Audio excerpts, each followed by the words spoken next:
listener production. Hey, Sacha Barbour Gatt with you for this episode of The Briefing. Laura Loomer is the far-right conspiracy theorist who has come to be known for saying the quiet part out loud. And right now, she is one of Donald Trump's closest advisors. Her name was thrust into the spotlight last week after she attended a 9/11 memorial with the Republican presidential nominee in New York. It was controversial because she believes the September 11 terror attacks were an inside job. We're not comfortable repeating a lot of what she has said in public, but to give you an idea of just how hateful she can be, she recently referred to Kamala Harris as a drug-using sex worker and has publicly called for Muslim people to be banned from working as rideshare drivers. So why is Trump suddenly getting around with this woman that even Republicans are speaking out against? And what is he getting out of the relationship? Chaz Licciardello joins me now. He's one of the hosts of the ABC's Planet America. Chaz, welcome back to The Briefing. Look, first off, I want to ask, is it a common thing for US presidential candidates to have these sort of people closely advising them? Or is it safe to say this is a pretty strange relationship? Having close acquaintances and friends advising you, that's not uncommon. Having people like Laura Loomer advising you, that's extremely uncommon. So tell me what sort of things she has talked about and she believes in that have earned her this reputation and this name as a conspiracy theorist. Well, I think people would be surprised at how young she is. Like, she feels like she's been around for a long time, but she actually is only 31. And fresh out of college, she established a very rapid reputation as being one of the more virulent Islamophobes in American politics. I won't even quote some of the best of her, but essentially she is deeply suspicious of anyone who's Muslim of any kind whatsoever for any reason. She's equated them very much with being all terrorists. She's a deeply racist individual. She's also unhinged in just how much she supports Trump. She has, in the past, whenever she sees people who she feels might be against Trump, she stalks them, she harasses them in quite an aggressive fashion, usually with a camera inches from their face. She's a very loose individual, let's put it that way. It sounds polite. Look, what is her political background? Like, how did she kind of come onto the scene of politics, and how has she gotten to this point now where, you know, as far as we can tell, she's riding in Trump Force One and spending all this time with the former US president? The way she got into politics originally, way back when, directly out of college, was there's a guy in America who's quite well known here, but in America, but not so well known in Australia, called James O'Keefe, who does undercover investigations. He's the classic kind of organise a date with someone who you want to expose, get them drunk, and get the date to ask them lots of questions about what you want to expose them with, and record with a hidden camera and then just dump it online, usually out of context. Laura Loomer was one of his people for the first 6 months. And she established a reputation quite rapidly as being very good at this kind of undercover stuff. And so she tried to go on her own, but she then got bored with that rather rapidly and just became a publicity stunt person after about another year. Are there any really notable kind of publicity stunts off the top of your head that she's been involved in?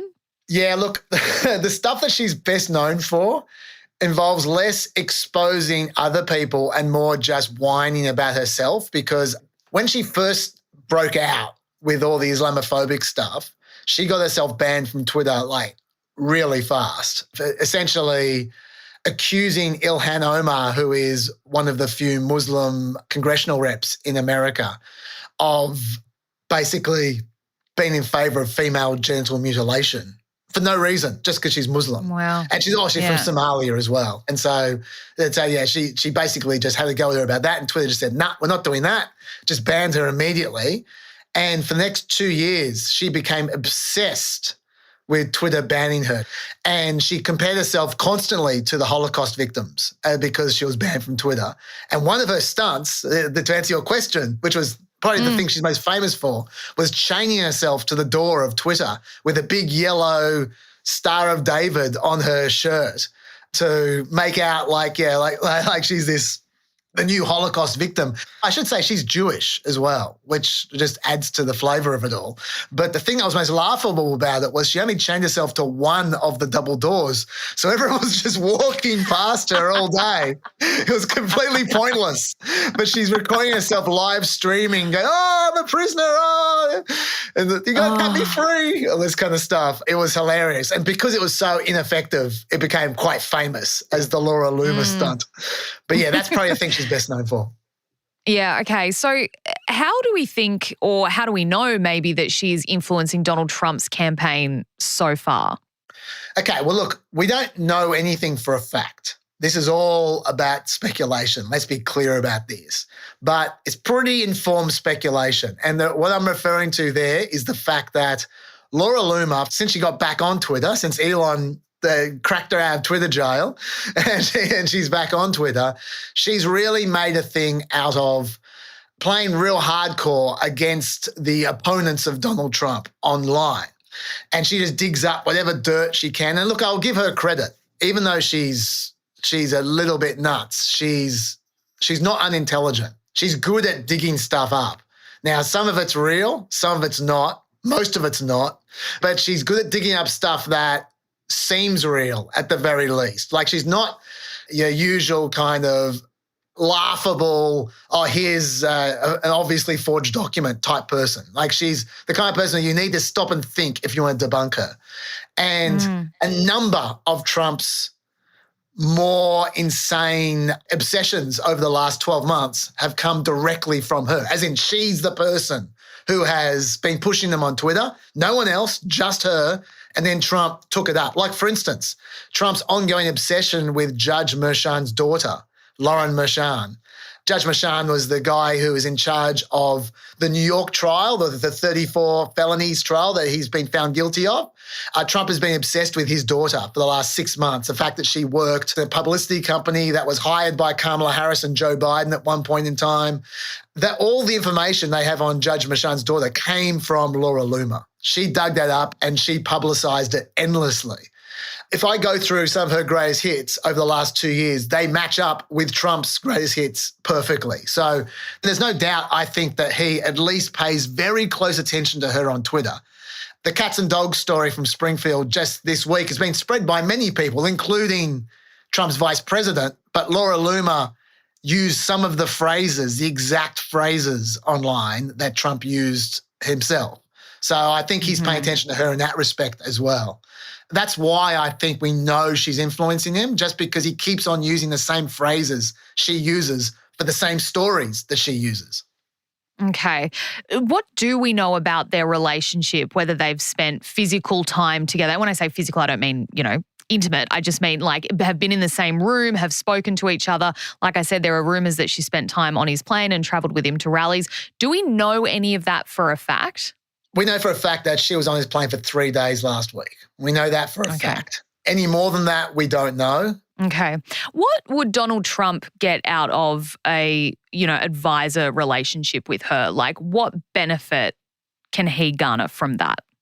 Donald Trump has surrounded himself with sycophants for as long as he's been involved in politics. He has a whole army of these sycophants. The more sycophantic you are, the more he likes you. And usually when he's under pressure and he's not feeling great about himself for whatever reason, he surrounds himself with even more. That's what she gives him. She is his biggest supporter. When I say his biggest supporter, I don't mean actually his biggest supporter. I mean, she is his biggest sycophant. She indulges his ego. That is what she gives him. And look, and also, let's not kid ourselves.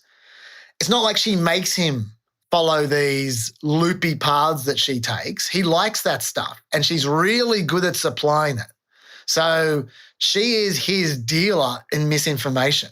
That's what she gives him as much as anything, especially against his enemies. I mean, I don't know. Maybe they're genuine friends below that all. I just don't know. But I know those two things she definitely provides.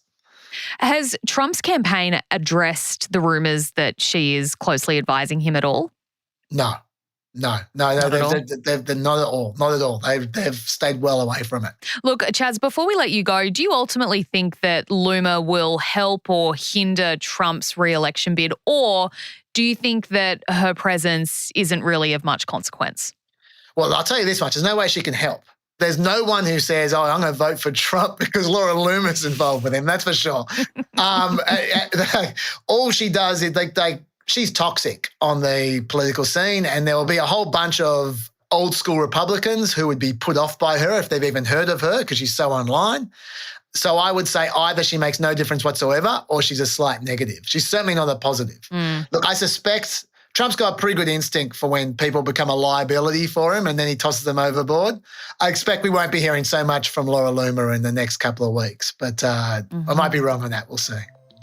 All right, we'll hold you to it. Chaz, thank you so much for joining us today. No problems. Thanks for listening to this episode of The Briefing. That is it for now. Before you go, we'd love it if you could share this ep with someone you think might enjoy it. And if you want to keep up with our other content, you can check us out on Instagram at The Briefing Podcast. We're also on TikTok and YouTube. Search Listener Newsroom. And of course, we'll be back in your feed with another ep tomorrow morning at 6. I'm Sacha Barbour Gatt. See you next time.